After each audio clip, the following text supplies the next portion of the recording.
simplifying the entire real estate transaction down to 4 simple steps. Now, within those steps, I recommend you watch the entire video because I'm going to be giving a lot of little nuggets of advice and things that I personally talk to clients about when they're going through each of these stages. So if you're interested in digging a little bit deeper of the process as opposed to just knowing the 4 simple steps, definitely make sure to stick around and watch the whole video through. Now, I'm Jake. People call me Jake from Home Loans. I'm a mortgage advisor that's based here in the Sacramento area. I do loans in all of California, and I specialize in first-time buyers. Now, if you like what I have to say today and want to schedule a meeting, my meeting link is down below. I'd love to have a conversation with you. No application, no credit pull, nothing solid. I just want to have a conversation and walk you through the process. Now, as I mentioned, today we're going to be breaking down the entire home buying process from pre-approval all the way to closing. Now, this conversation I have with clients anytime I meet with someone in person before we get the process started. So this is how I do business, and this is how I like to explain the process. There's a lot of ins and outs here, so definitely make sure you understand exactly what's going on. And if you don't understand anything or you feel like I didn't explain it well, please throw it down below in the comments. I'd love to clarify on those topics. Now, lastly, at the end of this video, I will be going through a time frame of what the actual process of buying looks like from getting an escrow to closing. We're going to go over some time frames and some basic things that you need to know, as well as some terms that'll be helpful if you get in contract. So let's just jump right on in. The first step is actually being pre-approved for a mortgage. Now, the number one thing you need to know about being pre-approved for a mortgage is that there's a difference between a pre-qual, a pre-approval, and an underwritten pre-approval. Make sure you talk to your loan officer about which one you're going through.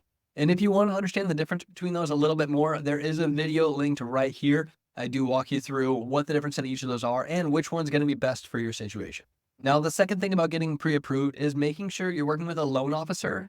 Number one, that you actually like, and two, that communicates the way you communicate. I've had countless clients come to me after working with a loan officer they didn't feel like they could ask questions to. And that's a huge part of this job. We are literally helping you make the largest financial purchase of your life. So you want someone you can actually talk to and feel like you can ask questions to. Or believe me, you're going to feel lost throughout the entire process. Also, make sure you talk to that loan officer about their schedule. Now, I personally work pretty much all the time. I do have a young child, so I do ask you don't call me after 7 p.m. But I'll pretty much always respond to texts. There are a lot of loan officers out there that actually don't work similar time frames to me. They work more that 9 to 5. So making sure you have someone that's going to communicate with your style, whether it's texting, phone call, or emails, is very important to understand because you're going to be working with these people through a very important process.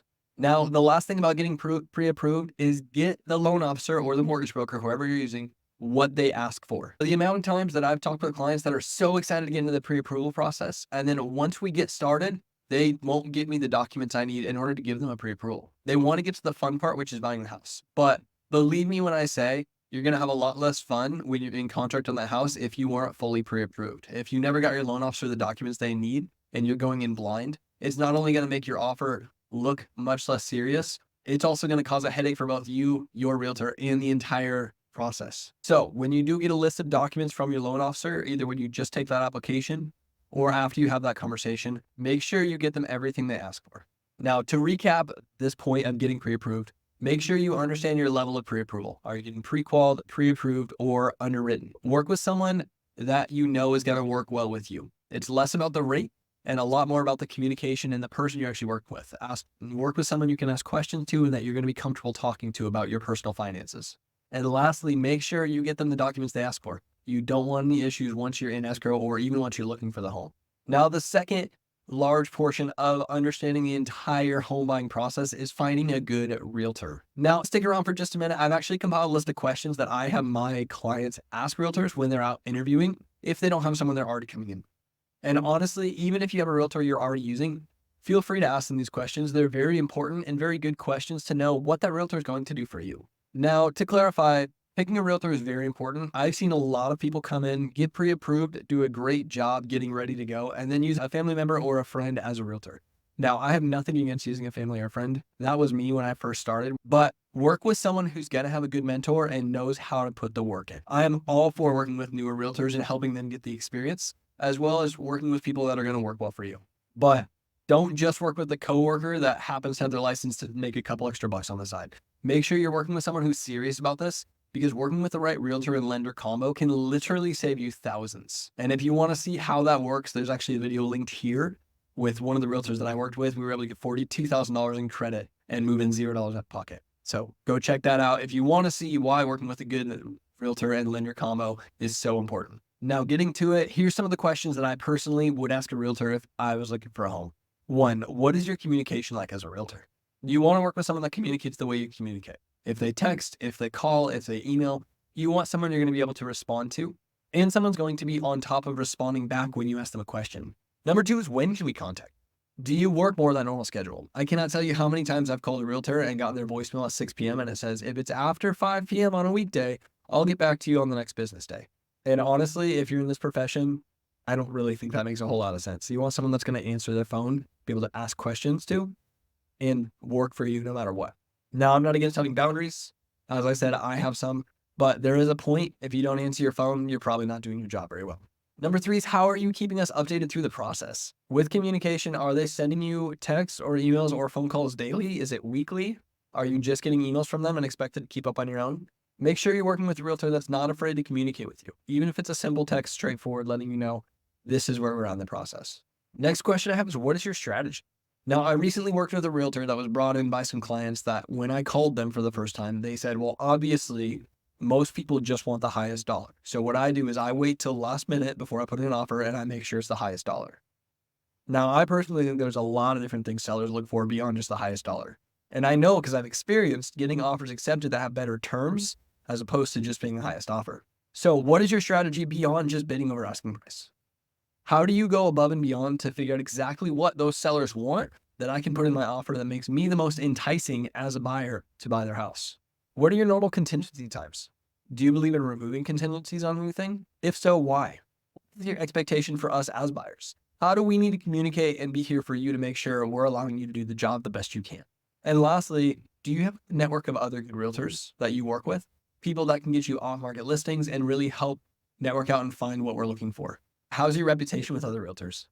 Because believe it or not, if you have a bad reputation as a realtor that cuts corners or doesn't do a good job, you will have a bad reputation among realtors, and it will make it harder for some sellers to accept your offer if their realtor knows that your realtor is known for something that's not great. Now, the third point I have in understanding the whole real estate transaction process is making an offer. Now, again, this is something that should be pretty straightforward, but I'm going to dig in a little bit more and show you what matters about making a good offer, not just something blanket and out there. Now, there are two most important things when making an offer, at least in my opinion. Number one is that it's enticing to the seller. And number two, it works with your terms and your budgets. So here's some things to keep in mind when you are making an offer. One, as long as you picked a good realtor, they should be doing this anyway, but your realtor should be communicating with the listing agent. They should know if there's any special terms that those listing agents want. Did they just buy a new construction home? Are they 60 to 90 days out from actually moving into their new home? So they either need a longer escrow or a rent back. Did they already purchase a new home, maybe down the street or somewhere else, that they actually need the cash from the purchase of the house in order to close on the new home as the down payment? So what are the terms that are needed? Do we need shorter contingencies? Do we need quicker appraisals? Again, as I said, there's a lot of ways to structure an offer that go beyond just the asking price. Second thing on making an offer, I tell people this all the time. $10,000 more on the loan amount only changes your monthly payment about $75. Now, to clarify on this, I'm not saying just go offer willy-nilly whatever you can.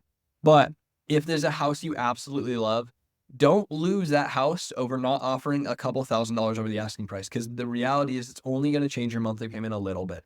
You have to remember this is a fixed interest rate drawn out over 30 years. So $10,000 over 30 years only amounts out to about $75 a month. Now, for an example, what I'm talking about is if there's a home you absolutely love that's listed at $450,000 and you feel like it's worth it to go up to $460,000, don't let that extra $10,000 deter you away from taking that home. Because that $10,000 you're paying in an offer is only going to equivalent about $75 a month of what you're actually paying monthly payment wise. And believe me, it is absolutely worth it to cut back a couple days a week on Starbucks and make that worthwhile than it would be to lose your dream home over $75 a month. Lastly, stay within your pre-approval amount. Now, there's two portions to this. Number one is staying within your pre-approval amount. Obviously, if you're putting in offers above where you're pre-approved, you're going to have issues. Now, a lot of times lenders can still make something work above and beyond, but it's not going to be easy on your end. That either looks like higher cash to close, paying points to buy down the rate in order to make it work, or you actually don't get an approval and the entire home falls through. Now, that's one side of this. The other side is your budget. Working with a loan advisor should allow them to help you figure out what's in your budget, what's realistic, and make sure they're doing everything they can, if there's a home you love that's out of your monthly budget, to try and get that as close as possible. Now, again, this also could look like monthly payments changes through temporary or permanent buy downs. This could look like when closing costs covered, if it's the cash to close, that's going to be the biggest worry for you. But staying within your pre-approval amount and understanding your monthly budget is going to do a massive amount for you as a buyer, and it's going to be so helpful for your peace of mind going through the process. Now, lastly, we're getting to the fun part, which is the closing. So if you stick around for all this, I actually included the entire escrow process, or the in-contract part, down at the bottom. We go through some timelines and what actually looks like. But first, here's some tips to make sure we ensure a smooth closing. Number one is get that lender your documents on time. Now, most good lenders you work with are going to do 90% of their documents up front. So you shouldn't be super stressed through the entire process, but every document we need sometimes will depend on the house, or if something circumstances change with your job, or if there's something you didn't get us up front. Now, I personally recommend trying to get those lender documents in when you get a list within 24 hours of an event. Usually the best way to do it, you can do it that night. That's awesome. But when you're in the process, make sure you're available and make sure you're getting that lender those documents. Number two, you're not doing something small. You're buying a house. Make sure you're available through this process. If your realtor or your lender texts you, you should at least respond or like the message. Let them know that you read it. Now, don't skim over messages we sent, because the reality is that's going to make your life harder, and it could actually hold up the entire process. Now, I personally, when I get in contract, create a group thread. Usually texting is what people prefer, with both my clients and that realtor. So everybody's updated on the entire process. I'll send out updates weekly, letting them know where we're at in the loan process, or if there's any documents we need. After I send an email, I usually send a text to everybody letting them know, hey, there's an email in your inbox. Make sure you get those documents to me soon. But what I like to remind people is you're buying a $400,000 or $500,000 home. You're spending $500,000 on this transaction. This should absolutely be the top of your priority list. And a lot of times, if you tell your boss, hey, I'm in the middle of buying a home, I might be on my phone a little bit more, is that okay? Usually they're not going to have an issue with it. Now, last thing I'm going to do, I'm going to walk you through the entire escrow process. So once you're actually in contract, this is what it looks like. Now, I don't go into full detail on everything, but this is a pretty basic rundown of each different step in the process. First, your offer gets accepted. Next, you open escrow. Now, you'll hear this term a lot throughout the buying process. Escrow is actually a third party that holds the money until the transaction is final. So they work as a mediator to actually help you as the buyer. You're not giving the money directly to the seller where they can run away with it. You're giving it to that third party, and they're going to hold it and make sure it's safe until the transaction is finalized and you officially own that home. Then they will transfer the money. Now, into that escrow account, you're going to deposit what's called the EMD. This is required within 3 days of opening escrow or starting your contract once your offer gets accepted. Usually, this is called an earnest money deposit. Now, it's pretty much saying that, hey, we're serious about this home. And to prove how serious we are, we're not going to give you a full down payment up front, but we'll give you $1,000, maybe $2,000, maybe 1% of the purchase price to show you how serious we are. You put that money in escrow. Now, I'm not going to go over contingencies, but there's contingencies to make sure you can get that back if something falls through in the first couple weeks. So make sure you talk to a realtor about that if you have questions on it. Thirdly, now that we've got the EMV in, we actually send out what's called a loan estimate. So as a lender, we go through, figure out what the fees are going to be, what is title charge, what is the state charge, what's your closing costs, how much do you need in your escrow accounts, what are taxes and insurance, and you'll get what's called the loan estimate. Now, this is sent out, and this is the first document you are going to sign through the process. Next, the appraisals order. As soon as that loan estimate goes out, oftentimes I order the appraisal. Now, the appraisal, we'll go into more depth on a different video, but the appraisal basically proves to the bank that the house is worth what you're paying for it. So that's why pricing a home when you're selling it can be so important. If that appraisal comes back too low, it's going to lower the purchase price of what the sellers can get, or you'll have to come out of pocket for it. Next, you have inspection. Now, usually you'll line the inspections up with your realtor. These are one of the few things you pay for up front. Now, there's a plethora of different inspection types. You can do home inspection, you can do pest inspection, you can do roof, you can do all sorts of specifics. Talking to your realtor, they're going to give you the best idea of which ones need to be done depending on the house. This is paid up front by you, but personally, borrowing $500,000 for a house, I would want to know every little thing that's wrong with it. And it's a lot easier to move in when you know we have these problems than if you got into that $500,000 house, you didn't do inspections, and things start breaking. It's worth that couple $100 up front to save you thousands in the long run. What happens next is we as a lender actually submit your loan to what's called underwriting. Now, underwriters work for the bank. They're there to make sure that you actually qualify under all the conditions that require for that loan. Now, there are hundreds of different types of loan. Usually you'll be working with either FHA or conventional. There's a couple smaller ones that you may go through, but for the most part, you're going to be in one of those loans. Now, again, those underwriters go through and make sure that you actually have full qualifications for that loan type. Basically, their job is to make sure that you can repay that, and they want to see on paper proof that you can actually repay that monthly payment. Now, the last step is conditions met. So the underwriters will get back to us and say, hey, either we need a couple things from you in order to make this work. In that case, your loan officer will reach out to you and ask for them. Or the underwriter will say, hey, these conditions have been met. We are good to go, or what we call clear to close. You'll see CT. That means everything on your side as the client, as the buyer, has been done and fully approved by the bank. They will give you that money. From conditions met, you'll actually go through and sign documents. Usually the documents are printed at the escrow office or the title office. You'll sign them either at home or in the lender's office or wherever you need. A lot of times it's a mobile notary. Once that's signed, that goes back to the lender. The lender looks through everything, make sure it's all good. Then they're going to do what's called funding. So they're actually going to release the funds, that $400,000 or $500,000 to escrow to hold until the deal is officially closed. And that's when you'll hear the word recorded or closed. Now, a lot of times these are interchangeable. Recorded means that it has now gone through the county or the city, and then they have actually recorded this legally. So you officially own a home. That is when you can get your keys. Now, this whole process can take as little as 9 days. It can also take up to 90.